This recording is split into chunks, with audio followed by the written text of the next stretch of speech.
These aren't real children. They don't belong in our family. Sarah's voice cut through the courthouse hallway like a blade. The doors slammed behind her, the sharp echo lingering in the air. My children flinched at the sound, and I tightened my hold on them, my arms a shield against the cruelty that had just stormed out. I'm Olivia, and at 34, I was finally about to become the legal mother of the two most extraordinary children in the world, 10-year-old Maya and 8-year-old Lucas. After 3 years of fostering, today was supposed to be our happiest day. Instead, my sister-in-law had made it her mission to poison it. Mom? Maya's voice was small, uncertain, as she looked up at me, her dark eyes filled with questions no child should have to ask. Does Aunt Sarah hate us? I swallowed the fury rising in my throat. Not today. Don't let her take this day from them. No, sweetheart, I said softly, forcing warmth into my voice. Aunt Sarah just doesn't understand what family really means. Tom's hand found my shoulder, his grip firm with restrained anger. His jaw was tight, his breath measured. I'll talk to her, he muttered, already turning toward the door. I caught his arm. No. Stay. My voice was steady, absolute. Your sister's drama isn't worth missing this moment. Today is about us. Our family. The judge, who had witnessed the entire ordeal, offered a small, sympathetic smile. Shall we continue? We stepped back into the courtroom, but Sarah's words clung to me like a shadow. They weren't new. For years, she'd had questioned our decision to foster. Why can't you just have your own kids? She asked at family gatherings, as if Maya and Lucas weren't right there, hearing every word. They're not blood. They'll never truly be part of us. But Sarah didn't know our story. She didn't see the way Maya clung to me during thunderstorms, whispering about the parents she barely remembered. She didn't hear the pure joy in Lucas's voice when he called Tom Dad for the first time. She didn't witness the quiet moments, the bedtime stories, the scraped knees I kissed better, the whispered I love yous in the dark. She didn't see how we had already become a family. And now the law was about to make it official. When the judge finally declared Maya and Lucas ours, a tear slipped down my cheek. No more waiting. No more temporary. No more fear of losing them. They were my children. Forever. That night, we celebrated with Tom's parents, our true family. But while we laughed over cake and presents, my phone buzzed repeatedly. Sarah, you're making a huge mistake. These kids will never truly be family. What will people think? Mom and Dad deserve real grandchildren. I showed the messages to Tom's parents. Martha read them in silence, her expression hardening. James sighed, rubbing a tired hand over his face. I don't know where we went wrong with Sarah, Martha murmured before pulling Maya and Lucas into a fierce hug. But these are our grandchildren, and we couldn't be prouder. James ruffled Lucas's hair. Blood doesn't make a family, love does. And this room is full of it. The kids beamed, but I saw the weight of Sarah's words still lingering in their eyes. That night, after tucking them in, I sat with Tom, my composure finally breaking. I can take Sarah's hatred toward me, I whispered, but I won't let her hurt our children. Tom's arms wrapped around me, his voice fierce. She won't. If she can't accept Maya and Lucas, that's her loss, not ours. But I had no idea then that Sarah wasn't done. Her outburst at the courthouse was only the beginning. She was about to unleash a storm that would shake our family to its core. But what she didn't realize was that in trying to tear us apart, she was setting the stage for something none of us could have seen coming. And the lesson she was about to learn? It would change everything. 2 weeks after the adoption ceremony, Sarah launched what could only be described as a campaign against our family. It started with cryptic social media posts questioning the authenticity of adoptive families, thinly veiled attacks that left no doubt about whom she was targeting. Then came the family dinner at Tom's parents' house. I'd hesitated to go, my instincts warning me against it, but Martha had insisted. Don't let her drive you away. This is your family, too. I should have trusted my instincts. Sarah arrived with photo albums, spreading them across the dining room table with exaggerated care. Look at all these beautiful family memories, she said, her voice dripping with artificial sweetness. So many generations of our bloodline. It's important to preserve our real family history. Across the table, Maya and Lucas sat still, their forks idly pushing food around their plates. The glow of excitement they carried since the adoption had dimmed, replaced by quiet uncertainty. I opened my mouth, ready to put an end to Sarah's performance, but Martha beat me to it. She stood abruptly, her chair scraping against the floor. That's enough, Sarah. Her voice was sharp, final. She began gathering up the albums, snapping them shut with purpose. If you can't see the love in this family, then maybe you need to ask yourself why. Sarah's face flushed. I'm just trying to protect our family legacy, Mom.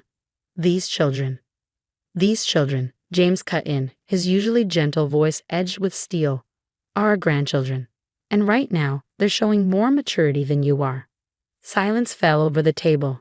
Sarah, stiff with indignation, pushed back her chair and stormed out. Again. But the damage was already done. That night, I found Maya on the floor of her bedroom, her artwork torn to shreds around her. I knelt beside her, my chest tightening. Sweetheart, why are you tearing up your drawings? She wouldn't look at me. They're not beautiful, she whispered. They're not real art. Just like I'm not a real daughter.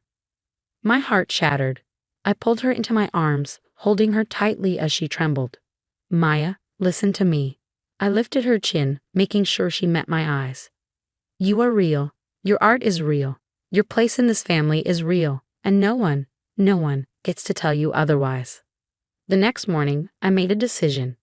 I called Dr. Anderson, the children's therapist, and arranged for extra sessions.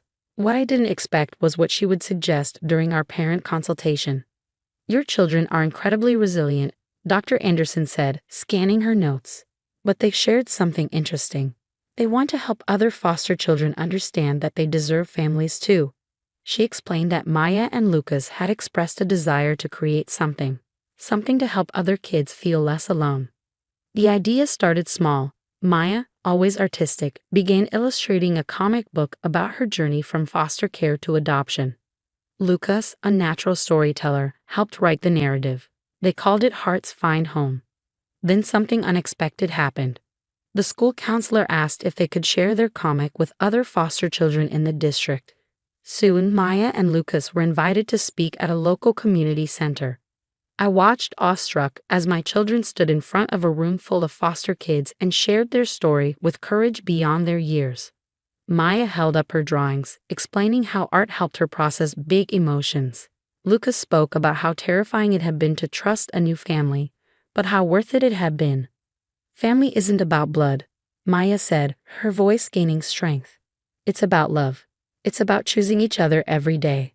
A little girl in the audience raised her hand. But what if someone says you're not a real family? Lucas didn't hesitate. Then they're wrong. His voice was steady, sure. Love makes a family real. And sometimes the family that chooses you is more real than the one you're born into. I recorded the whole thing, planning to share it with Tom when he got home from a business trip. But before I knew it, the video had made its way to Martha, who shared it with her church group. From there, it spread. Local news picked up the story. Messages poured in from other adoptive families, sharing their own struggles and triumphs. Maya and Lucas's simple comic book had sparked something powerful. And then there was Sarah. For the first time in weeks, her social media fell silent. She missed the next family dinner, sending only a short text. Not feeling well. We later learned from Martha that Sarah had seen the video of Maya and Lucas speaking. What we didn't know then was that Sarah was facing her own hidden battles, ones that would force her to confront her prejudices in a way none of us could have predicted. But for now, watching my children transform pain into purpose, I realized something. The best revenge against cruelty is to create something beautiful from it. Maya and Lucas were no longer victims of Sarah's narrow definition of family. They were advocates. They were turning their story into a light for others. And in doing so, they were healing themselves. That night, as I tucked them into bed, Maya looked up at me. Mom, do you think we helped those kids today? I smoothed her hair, smiling. I know you did, sweetheart. From across the room, Lucas yawned. Maybe even Aunt Sarah will understand someday. Little did we know that understanding would come far sooner than we ever expected, and in a way that would change our family forever. The turning point came on a rainy Tuesday afternoon, a month after Maya and Lucas's presentation at the community center. I was at the kitchen table helping Maya with her homework when the doorbell rang. Opening the door, I found Sarah standing there, rain-soaked and trembling, her mascara streaked down her face. I need your help, she whispered. Her usual sharp confidence was gone, replaced by something raw, almost unrecognizable. I don't know who else to turn to. I hesitated, instinctively protective of my family, but there was something in her eyes, something fractured, desperate, that made me step aside and let her in. Maya and Lucas, hearing their aunt's voice, hovered near the doorway, watching cautiously. Sarah took a shaky breath and finally told us why she was here. She had been volunteering at a children's hospital, a personal mission to prove to herself that her views on adoption were justified. But instead of reinforcing her beliefs, the experience had shattered them. That was where she met Sophie, a 6-year-old girl abandoned at the hospital by her birth mother, with no family and nowhere to go. She has no one, Sarah said, her voice breaking. And all I can think about is how I treated Maya and Lucas. How I tried to deny them a family because of my own stupid prejudices. For a long moment, no one spoke. Then Maya, always the first to forgive, stepped forward. Is Sophie alone at the hospital now? Sarah nodded, dabbing at her eyes. The nurses take turns staying with her after their shifts. She reminds me so much of you, Maya. She draws all the time. Lucas, quiet until now, finally spoke. Maybe we could visit her? Show her our comic book. I watched as Sarah's face crumpled at my son's kindness. Kindness she had not earned but so clearly needed. I'd like that, she whispered. And so, our family began making regular visits to Sophie's hospital room. Maya brought art supplies, patiently teaching Sophie how to sketch. Lucas read to her from his favorite books, his animated storytelling pulling laughter from a child who had known too much sadness. And Sarah began to change. It happened in small but undeniable ways. The way she gently defended Maya to a nosy nurse who questioned our family ties. How she beamed with pride when Lucas got an A on his school project, calling him her nephew without hesitation. The way she lingered by Sophie's bedside, brushing the little girl's hair back the same way I had done for Maya countless times. One evening, as we were leaving the hospital, Sarah pulled me aside. I was wrong, she said simply, about everything. Watching you with Maya and Lucas, seeing how they've opened their hearts to Sophie despite how I treated them, I've learned what family really means. But the real shock came 2 months later. Sarah had started the process to become Sophie's foster mother, with the intention of adopting her. I don't deserve your help, she admitted one evening over coffee, her hands wrapped around the mug as if for warmth.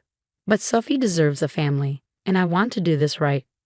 Maya and Lucas threw themselves into helping their aunt prepare for Sophie's arrival.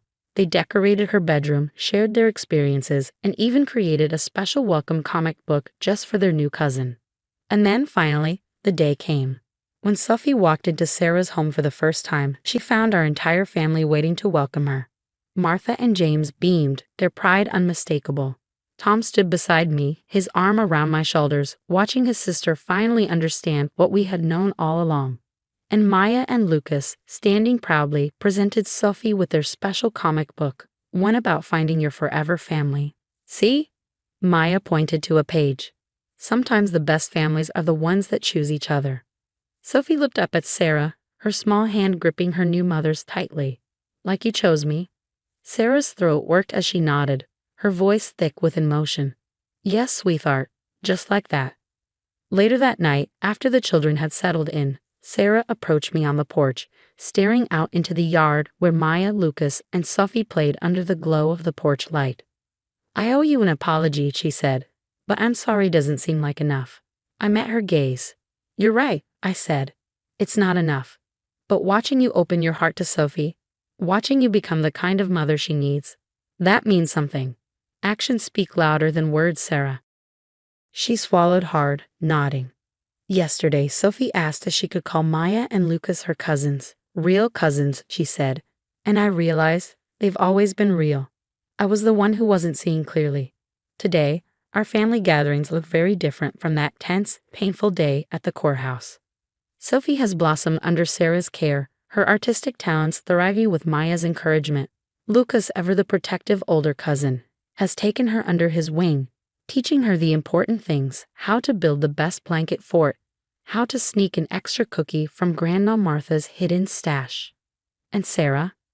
Sarah has become one of the strongest advocates for adoptive families in our community. The photo albums she once used to divide us are now filled with pictures of all our children, celebrating the family we have built, not through blood, but through love. One afternoon, as I sip tea on the porch, Maya calls out to me from the backyard. Mom, come look at what we made. I step outside to find all three children proudly displaying a new family portrait they'd drawn together. In it, we stand united, no divisions, no doubts. Just love. And that really is the most beautiful ending we could have hoped for.